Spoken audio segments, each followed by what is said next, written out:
Science is the great antidote to the poison of enthusiasm and superstition. Hi, I'm Juliette Selgren, and this is my podcast, The Great Antidote. Named for Adam Smith, brought to you by Liberty Fund.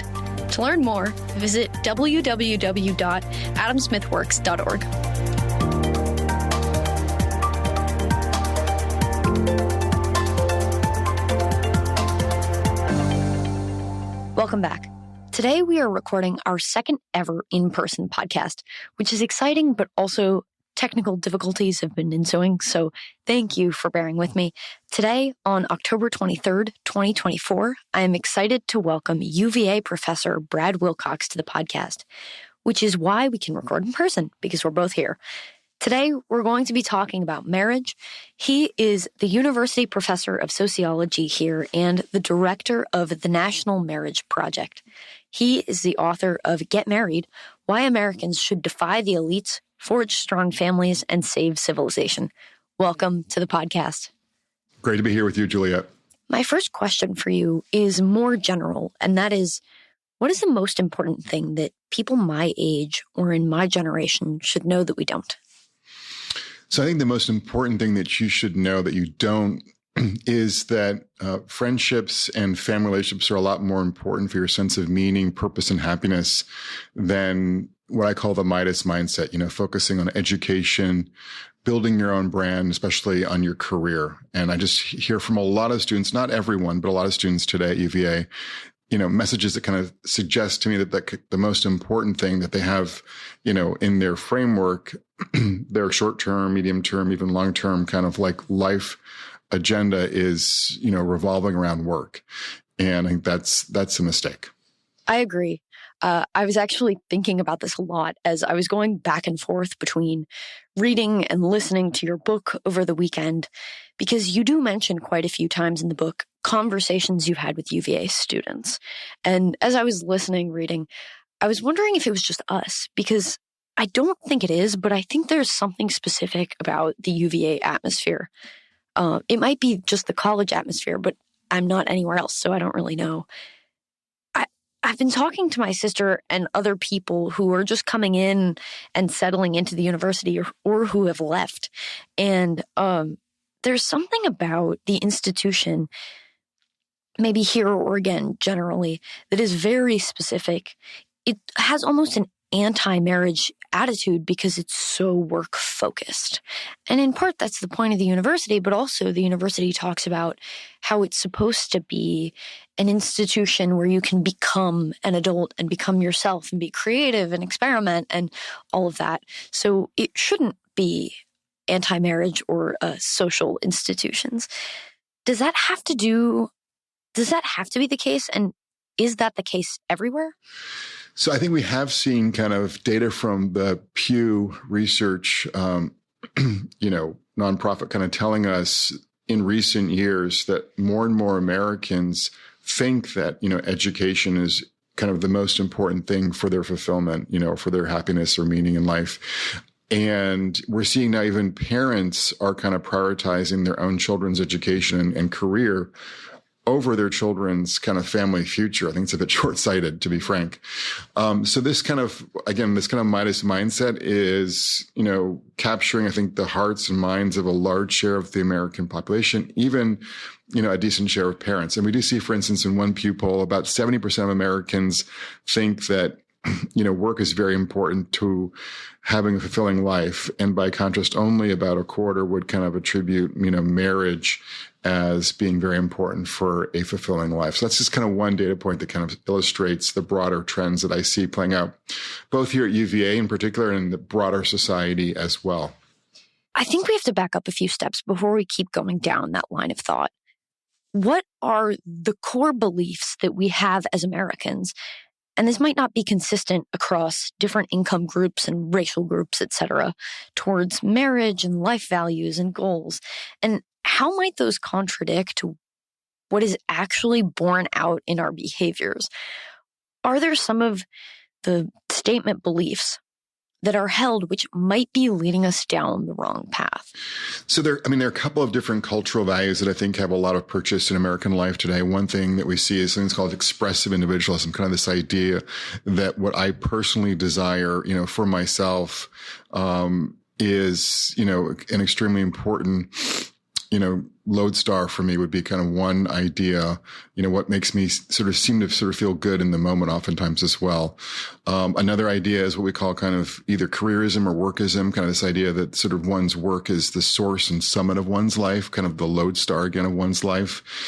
I think too, there's also a way in which, there's a certain kind of hedonism that kind of makes its way into people's thinking as well, especially kind of in your 20s. Like you want to have fun, you want to travel, you want to have interesting and new experiences, you want to have, a nice Sunday brunch, nice meals, nice restaurants, things that make you feel good again, kind of, in just a sort of a relatively simple kind of, pleasurable kind of way, a kind of hedonistic way.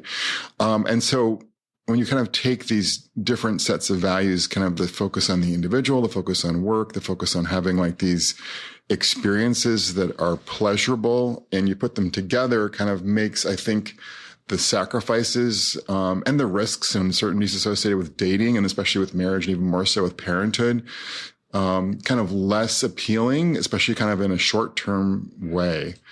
And what I think people are failing to see is that, most of the things that we actually take a lot of meaning and satisfaction from, from a more long-term perspective, do require some degree of sacrifice, some degree of suffering, and we actually derive often meaning from things that are hard for us to do. So, if you're thinking about just one concrete example, is you can kind of drive up any number of 14,000 foot peaks in the Rockies, and you can hike them up those 14,000 foot, peaks in the Rockies as well, oftentimes. And I think for most of us, you're going to get the same view from driving and hiking, at least at the top. But the experience of hiking up, a 14 footer in the Rockies is much more meaningful, and I think satisfying than the experience of driving up one of those Rockies. And so I think understanding that family life is kind of like, hiking up a 14,000 footer. It's, it is sacrificial. It is hard. There's a lot of suffering at times involved, but the experience you have of both meaning and satisfaction, once you've kind of reached that, peak or those peak moments as a parent and as a spouse, I think is without parallel. And that's what I think a lot of young adults today are missing. It's just the way in which this experience of marriage and family life is, yes, hard, but it's also incredibly meaningful and has many moments of being deeply satisfied or joyful. So I love that analogy. When did we, as Americans, just historically, move from making that choice, whether it was an individual choice or a cultural norm to walk up those mountains? When did we stop walking up the mountains and start driving instead? If you can say that, and why? Well, when it comes to sort of marriage and fertility, the story is a bit different. So when it comes to marriage, you see a really consistent decline, basically in the marriage rate since the 1970s. When it comes to fertility, it's kind of ebbed and flowed. In recent decades, there was a decline in fertility in the 1970s, but then it went back up in, much of the 80s, 90s, and early 2000s. And it's fallen, fertility has fallen consistently since the Great Recession began, basically. And a lot of us who kind of tracked fertility thought that it would kind of increase, once the economy recovered in the wake of the Great Recession, but it did not. And so I think part of what's happening is that, since the 70s, there has been this increase in what, we sociologists call expressive individualism, this kind of focus on doing things that I want to do as an individual, and kind of, there's been a devaluation of, what we call familism, kind of prioritizing your spouse, having children, your kin, kind of family life more generally in our society. But I think what's also new since about 2010 is just the incredibly important role that social media and smartphones more generally have played in our lives, and have kind of made both socializing and then also dating, and then I think even marriage and childbearing kind of, less sort of salient or less kind of common, if you will, in a culture that's more likely to be distracted by what I call kind of the electronic opiates, that have become incredibly powerful forces in our daily lives today. And that, again, they do tend to kind of pull us away from in-person interactions and relationships in ways that lead to, again, less dating, less mating, less marriage, and less childbearing as well. So a key part of the title of your book, other than the get married part, which is out there for today's cultural narrative, is the defy the elites part. Who are the elites in this context? And does the narrative of expressive individualism and the benefits of getting married and childbearing, is that narrative perpetuated by the elites? And how does it affect elites versus everybody else, the non-elites? Right. So I think when I'm thinking about elites, I'm thinking about the Americans who kind of control the commanding heights of the culture, especially, and thinking about people in journalism and in the academy, people who are kind of making decisions about the pop culture in Southern California, and now, gaming and other kinds of platforms too that are influential in Silicon Valley as well. And I think the mistake that they often make is assuming that a kind of more individualistic approach to life is better than a familistic approach to life. I think another mistake that they make is assuming that every mark of progress, every change that happens in our society is necessarily good, and that we should kind of be dismissive of the traditions, especially family traditions, that have shaped our common life for generations oftentimes. And so I think it's sort of like this knee-jerk progressivism and knee-jerk individualism that often blinds them to the value of family goods like marriage and parenthood, and even a lot of the traditions that have, kind of built up over generations that we actually still know today are helpful to us. So like one concrete example on this sort of tradition point is that if you look at financial professionals and the advice that they give couples, and you look at, gurus in finance like Suze Orman, they will recommend to couples that they should have separate accounts, like a his account and hers account, for instance. And I kind of look at this through a kind of a prism of a more individualistic way of thinking about approaching marriage and family life. And also kind of a more progressive, obviously, way too, kind of rejecting traditions where people would pool their resources once they got married. And yet we see empirically that couples who pool their resources, pool their accounts, do better in their marriages than those who do not. And what's striking is we now have even experimental evidence from a new study in Indiana University where they randomly assign couples to pooled accounts, separate accounts, or accounts where they were to kind of do as they pleased. And the couples who were randomly assigned to joint accounts did markedly better in their marriages in the first 2 years of marriage than couples who were assigned to other, strategies. It kind of just tells us that a we first, team-oriented approach to marriage, which is, again, more familistic, more collective, more traditional, is more successful than the more progressive, the more individualistic model that's often held up as the way that couples should do things today. So that's just one example of how our elites are often, I think, conveying messages that are not helpful and not truthful, I should say, too. One other point in terms of what elites, I think, do wrong is they embrace what's called, in my telling, the family diversity theory, which is kind of this idea that every family form is equally valuable. And so it doesn't matter if your parents are cohabiting or married, or if you're part of a step family or a single parent family, or what have you. And that family diversity theory, which a lot of elites would subscribe to today, or at least give, the tip of a hat to, does not correspond, again, to the truth, which is that kids are more likely to thrive when they're raised by stably married parents, in a home that then tends to have more financial resources and more parental attention, more consistent discipline, and kind of deeper ties between the parents and the kids in that household as well. So those are some examples of the way in which elites are often kind of, I think, buying into and then propagating messages that are not especially helpful for both kids and adults today.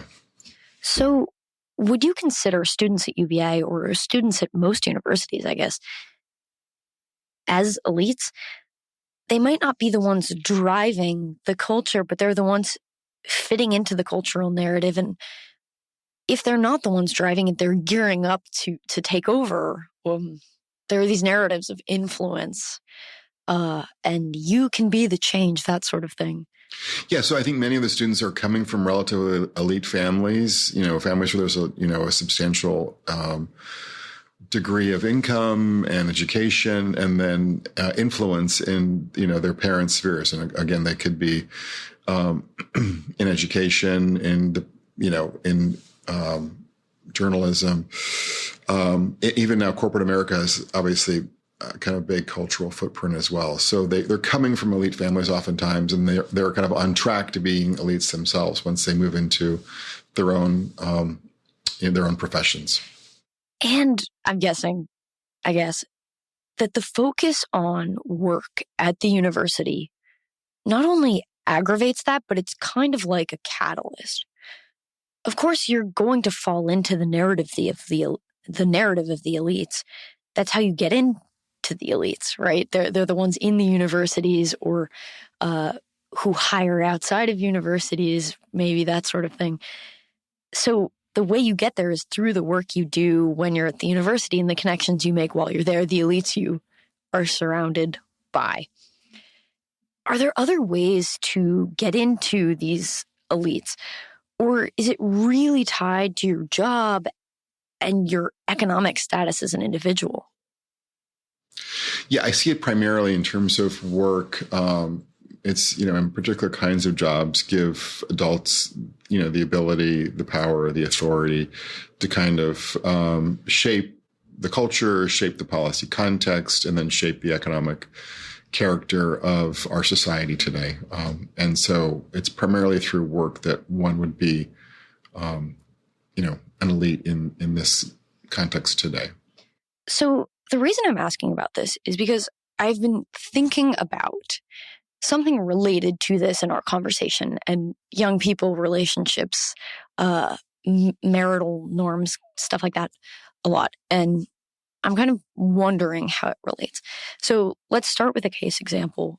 My sister lives with her roommate, and her roommate's boyfriend basically lives with them, even though he has his own apartment elsewhere.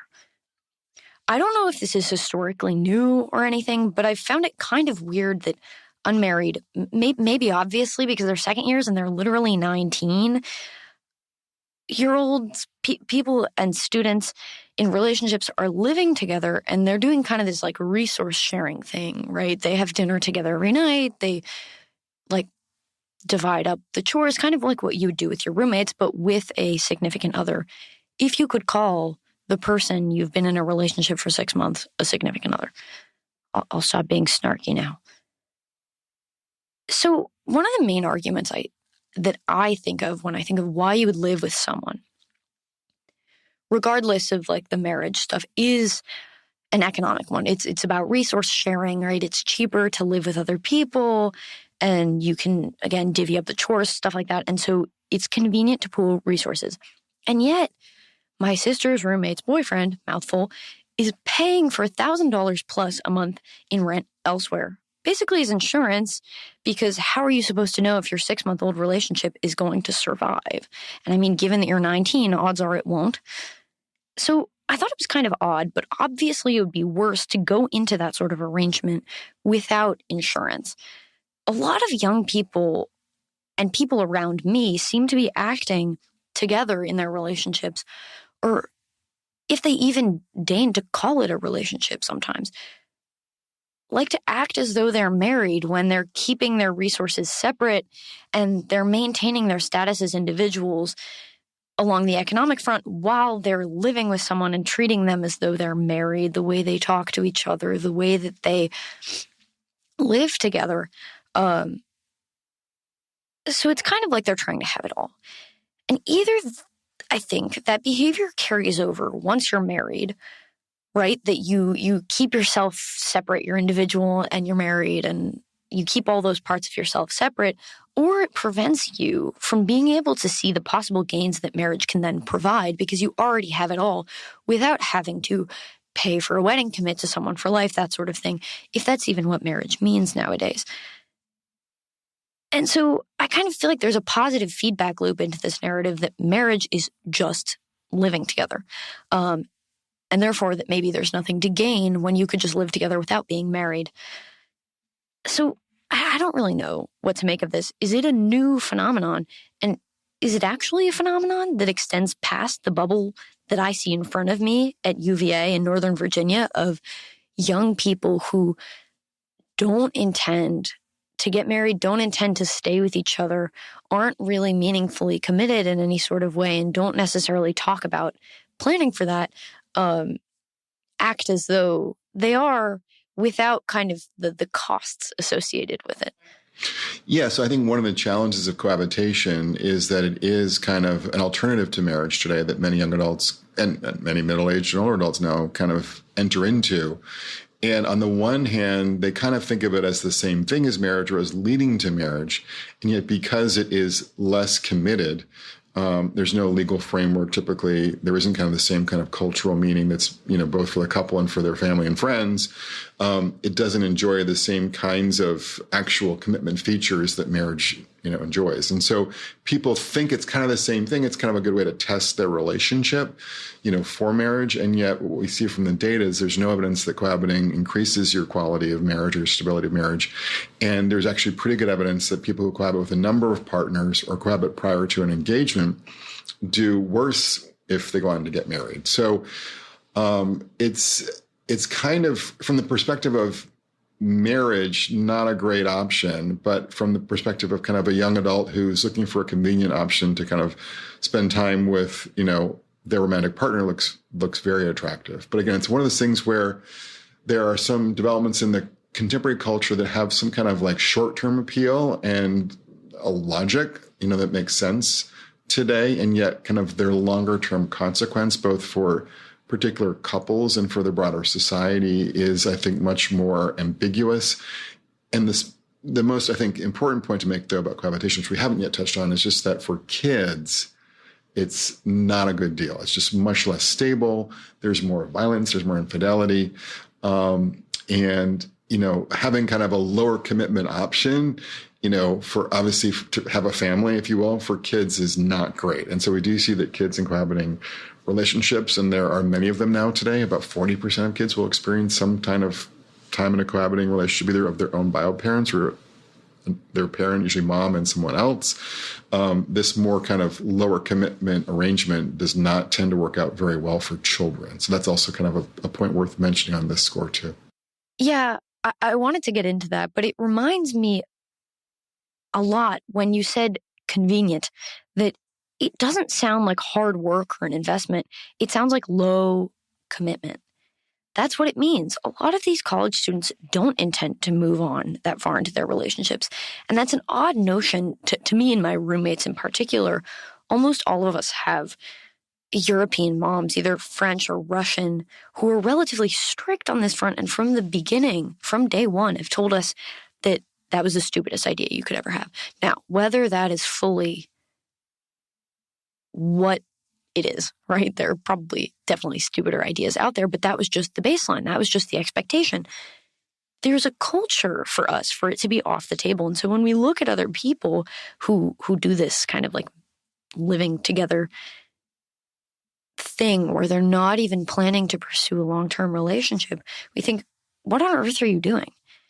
And we acknowledge that the pooling of resources can be convenient, but a lot of the time they just aren't doing that. And even if you are, it kind of means you're treating relationships that come before the same way that you would treat relationships that are marriage worthy, which kind of changes things, changes the way you might view marriage. So even if it does work out, you indicated that it doesn't work out most of the time. But what are actually, since we haven't run through it yet, the benefits of marriage and childbearing within marriage instead of out of marriage? So what are the benefits simply of being married and then add children into the equation?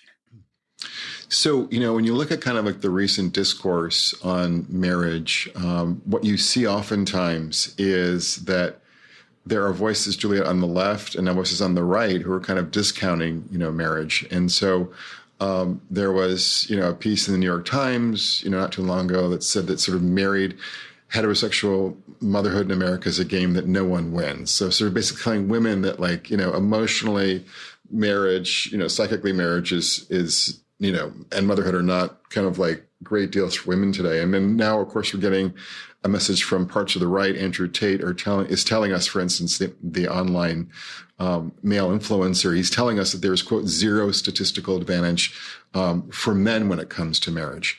And so, we're hearing that marriage, in a sense, is a path to misery and immiseration from different parts of our culture, for women from the left, for men from the red pill right. And yet we see in the data, though, is kind of the exact opposite story. Is that on average, women, for instance, who are married are 85% less, or 80% less likely to be poor, and men are 55% less likely to be poor. I mean, controlling for things like education and other factors that would confound that relationship. And then we see also, too, when it comes to assets, that stably married women and men in their 50s have about 10 times the assets as their never married peers do. So there's just, those kind of financial patterns we see, too, on the happiness front, that married women and men are almost twice as likely to be very happy with their lives compared to their, single peers. And that no group of Americans are happier in their prime, aged 18 to 55, than married fathers and married mothers. So, marriage and parenthood often have a bad public reputation, both financially, I think, and emotionally. And yet what's, I think, striking about the data is that actually women and men who are married, are more likely to be flourishing both financially and emotionally. And so I think the challenge is, how do we kind of communicate the good news about marriage and family to a rising generation who often don't hear that message in the current culture? Before I move on to tackling the narrative problem, I want to talk more about the financial aspect of it. A while ago, Melissa Carney came and talked about the economic factors of families which impact a child's potential economic status in the future. The most striking thing that she said was actually quite simple, that 2 is better than 1. Super easy. 2 means that there is more time and more income and more love and more everything than from one parent, and this can be extended to basically anything. 2 is almost always better than 1. So when you're talking about these statistics of married couples with parents versus their unmarried counterparts, when you say that married women with children are less likely to be in poverty than their unmarried counterparts, is that a function of having more time and more resources because you're in a pair, or is it because of their individual resources? Yeah, Matt Brunig, for instance, is a progressive policy advocate, and he's critical of the kinds of arguments that I'm making, with you on this podcast. Mm-hmm. And he would say that marriage doesn't kind of make people prosperous. Prosperous people get married is sort of his basic point. And there's certainly, there's truth to that in terms of, we've seen, unfortunately, in the last, 5 decades, marriage has become a lot more selective for things like education and income, right? So again, he would just say, you're just taking people who already succeeded, basically, or already on the path to success, and they're just kind of merging their lives, and they're benefiting from, both being reasonably successful. And I don't deny that there's truth to that sort of selection account, that Matt Brunig wants to make. But what I think he doesn't appreciate is that the institution of marriage per se also adds an additional value to people's lives financially. We see, for instance, a twin study in Minnesota looking at, twin guys who are married compared to their twin brothers who are not married, and they're making 26% more money than their twin brothers who are not married. So they've got the same basic biological background, the same, environment growing up, and yet, in part, I would argue, because of the institutional norms and expectations and practices associated with marriage, guys who get married, they work more hours, they're less likely to be fired, they move more prudentially through the labor force, they value money more than guys who are not married, as one consideration in their work. We know, too, that family instability is incredibly expensive, both for folks who get divorced and for folks who have kids outside of marriage and then separate. So you've got two households to support. You've got to often pay child support if you're the non-resident parent, usually the father. If you're a single parent, residing with your kids, usually a single mother. You don't have that income from the other parent coming right into your household.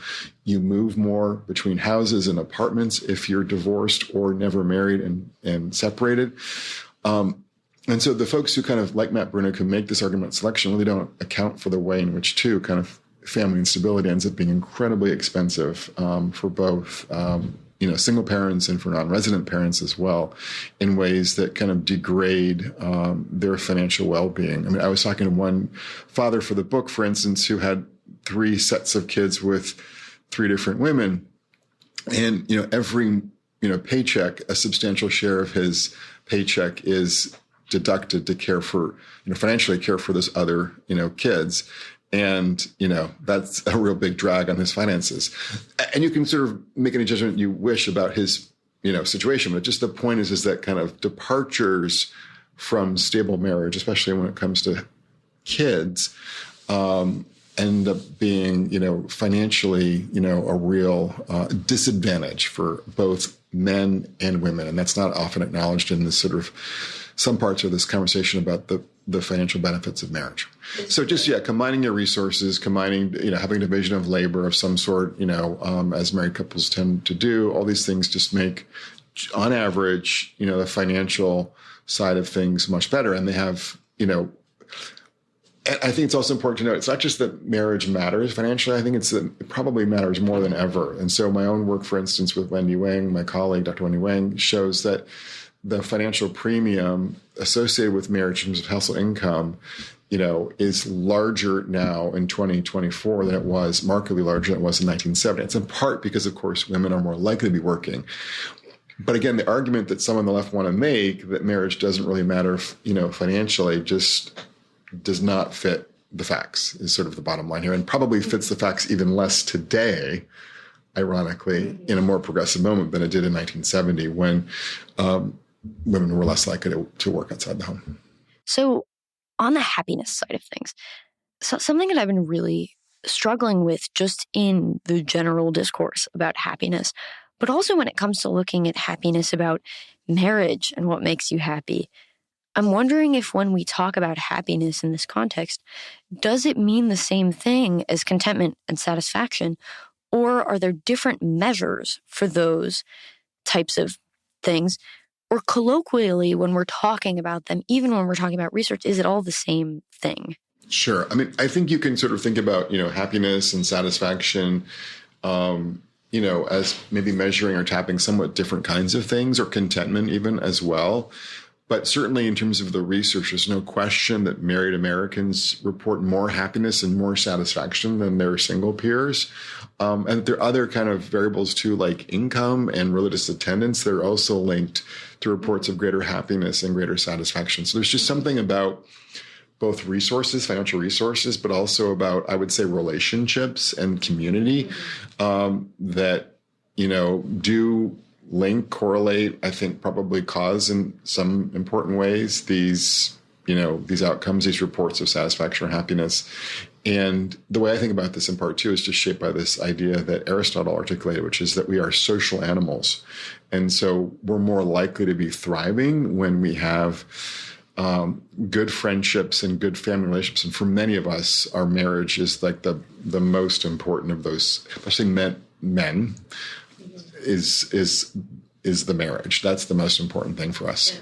It's like the Harvard happiness study about exactly the people that you're close to is like the best indicator of whether or right. not you're going to be as they looked at people in their 80s, and they were looking initially at men, especially, the guys who, and this is guys who were from Harvard, also guys who were kind of, more lower income backgrounds too, in I think the Boston area, who had those strong, and they talk about relationships in the Harvard study, but it's basically marriages. Mm-hmm. Those guys were, if they had strong marriages and good friendships across the life course, they were just in much better place, both physically and emotionally, in their 80s than the guys who did not have those relationships. And then, I guess as someone interested in research and economics, when I see studies in economics, I'm always skeptical of surveys. because of revealed preferences. This idea we have in economics that we look at facts and behavior and not just the opinions of what you think about yourself or your status or whatever it is that you have an opinion on. Even if it's an opinion about your behavior, you might be misperceiving the way you actually act. Obviously, in a certain sense, that's all we have in terms of studying marriage. But how do you grapple with that? Yes and no, right? So, and we also have mortality data, Juliet, right? And so we just know that. So you could say, I could say I'm really happy today, but if I commit suicide tomorrow, it's probably suggests there's some, disconnect between my report to, some kind of survey firm that I'm really happy with my actual, underlying mental state, right? And so we do know today that there is a very strong connection between what are called deaths of despair in terms of suicide, drug overdoses, alcohol poisonings, and marriage. So Jonathan Rothwell at Brookings and Gallup did a recent piece of research for us at the Institute for Family Studies, just looking at regions and patterns of deaths of despair, and found that, yes, things like race and I think education and poverty were correlated, linked, associated with deaths of despair at the regional level. But the number one factor he found in his models was the share of adults who were married in a region. That was protective against deaths of despair.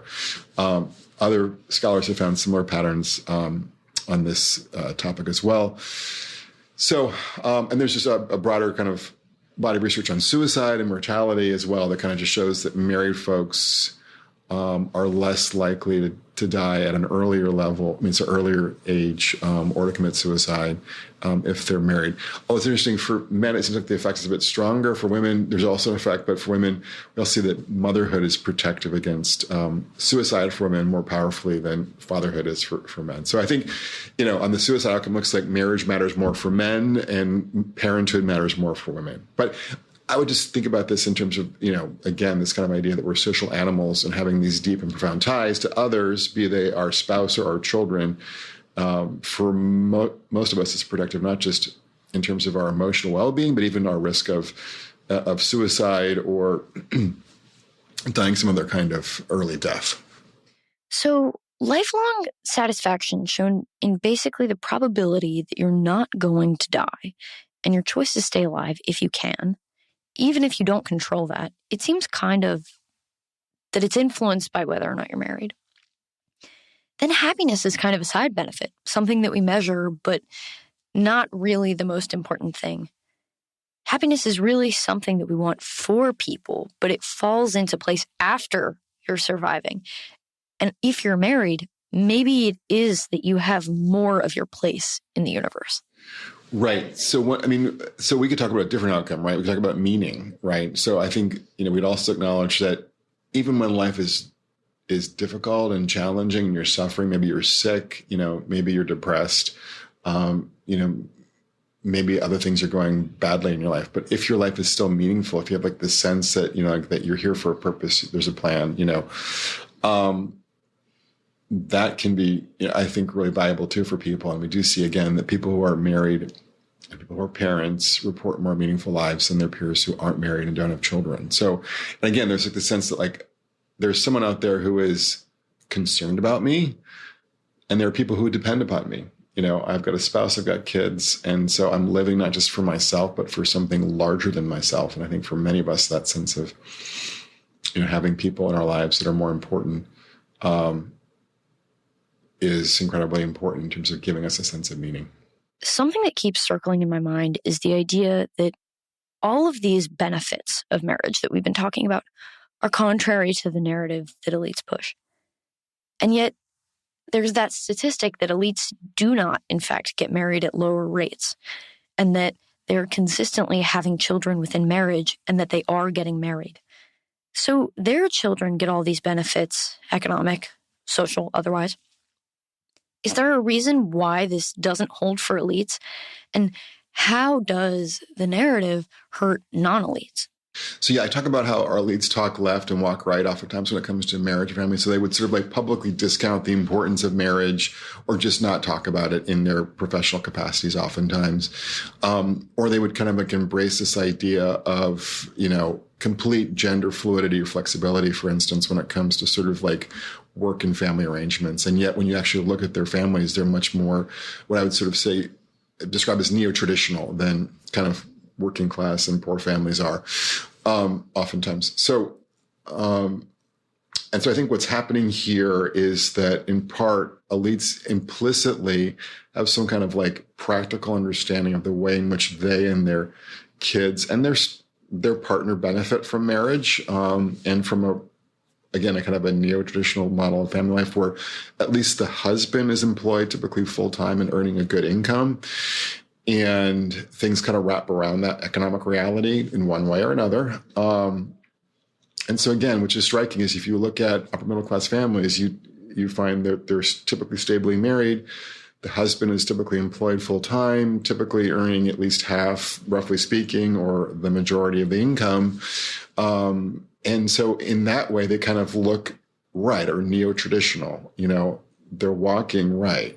But then when they talk about gender, when they talk about family diversity, they're talking left oftentimes. And you see this in the academy, you see it in journalism, you see it in the professional world and in the business world as well.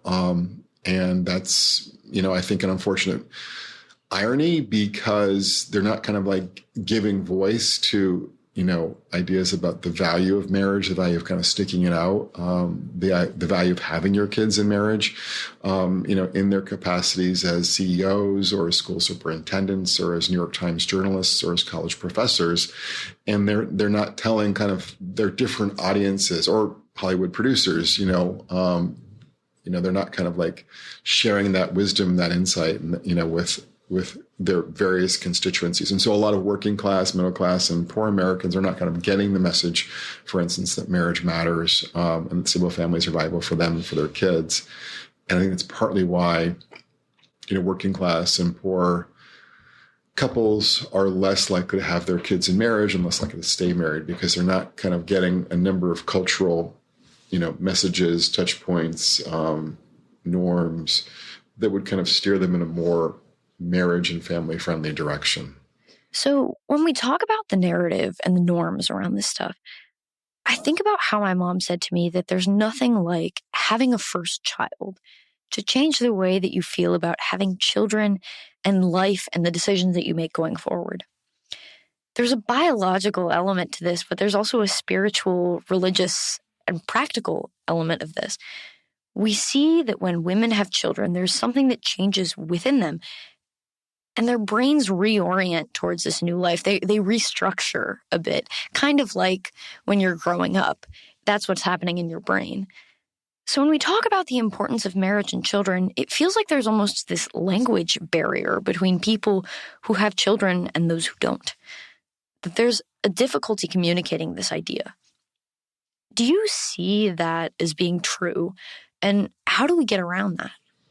I think it is a barrier, and I think it's why communities that tend to value childbearing and expose their adolescents and adults to infants and toddlers on a more regular basis have less difficulty with, making family life appealing and attractive, And so I just think, unfortunately, a lot of teenagers and young adults today, both, female and male, just are not exposed on a regular basis to babies or toddlers or young kids. And I would say it leaves them impoverished, I have a daughter who is 13 and, very athletic and very social and, mischievous. And I've just been amazed, though, to see her with like an infant or a toddler. She's a completely different person. I mean, she's just so happy and, devoted when she's babysitting, for families in our social network, or just caring for them in some kind of social context, like a family party of one sort or another. And so it's been revelatory for me to see my daughter in a very different light with, and so I just think, unfortunately, today, a lot of our teenagers and young adults don't have that experience on a regular basis. And so I think it makes it even harder for them to imagine as they move into their 20s, like what it would mean to become a father, what it would mean to become a mother, because they just don't experience, babies and toddlers in their own social world. So again, I think becoming a mother, becoming a father is a transformative experience that you can't fully anticipate. But I think in this world where people are often kind of separated out from children, especially like UVA, like you rarely see babies or toddlers running around this, we call it the grounds or our campus. And I just think that's sad, really, because when you do see young adults interacting with babies and toddlers, often it's just an incredibly generative experience for them. I remember the first time I went home after college and was re-immersed into a world with multiple generations living all in the same place, and I was shocked. I saw a toddler for the first time in months, and a grandmother and young parents with their child in a stroller walking down the street, and I realized I wasn't on the UVA corner anymore. It had been a long, long time since I had seen life different from professors walking with their grad students or gaggles of college girls going out at night. If you could impart on this specific topic kind of one specific piece of advice or wisdom that we could act on as college students to try to counteract the negative externality, that of being so isolated from other generations and other types of lifestyles, what would you say?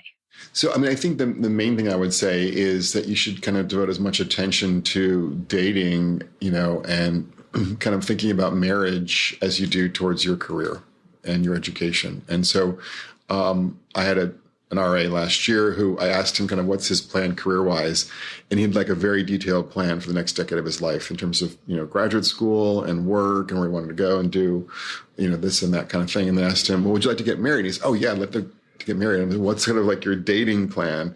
Complete silence. So I think kind of just encouraging both young women and young men to be, as intentional about dating, and not just dating, but also kind of like putting themselves in the context. If you're religious, it means going to church. If you're not, it means like, volunteering in, young adult.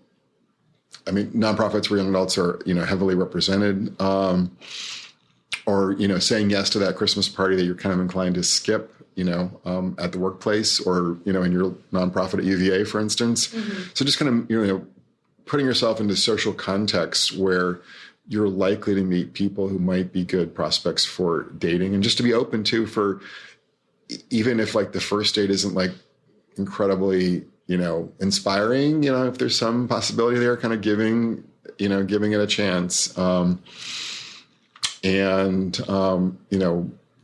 Recognizing that, that kind of that marriage basically and starting a family down the road is probably for most of us more important than, anything we do with the degree on our wall or, the career that we pursue, after graduating from college. Thank you so much for taking the time to share your knowledge and wisdom with us from your pursuit of this topic. I guess multiple pursuits, because being a father must be just as informative in some ways as being a professor and doing research and teaching. I have one last question for you, and that is, what is one thing that you believed at one time in your life that you later changed your position on, and why? So Julia, actually, I was a pretty progressive-minded young man at UVA. So I've kind of like changed my views on a lot of different things. Since leaving, the university and then going on to become a professor and a husband and father, I guess, probably, I think just one thing that I've, really changed my perspective on is just sort of the value of tradition. Obviously, a lot of people in our worlds today would kind of discount the value of tradition. Again, want to embrace a kind of progressive worldview and kind of embrace every new thing that comes down the cultural pike, so to speak. And they don't appreciate the way in which, again, not every tradition, but many of our traditions have like emerged over the course of decades or centuries to actually facilitate, human flourishing. And so I certainly think about a lot of the customs around, marriage and family life as ones, including like celebrating holidays in certain ways, right, as things that actually lead to human flourishing. And the people who don't have, this sort of rich rituals, customs, holidays to kind of anchor and guide their lives, or living lives that are just, unfortunately, markedly, more, less meaningful, we'll put it that way. And so I think just appreciating kind of in a Burkean, fashion, referring to Edmund Burke, the way in which, again, many, but not all of our traditions actually redound to human flourishing, not to some kind of oppression or, needless, loss of, authentic freedom.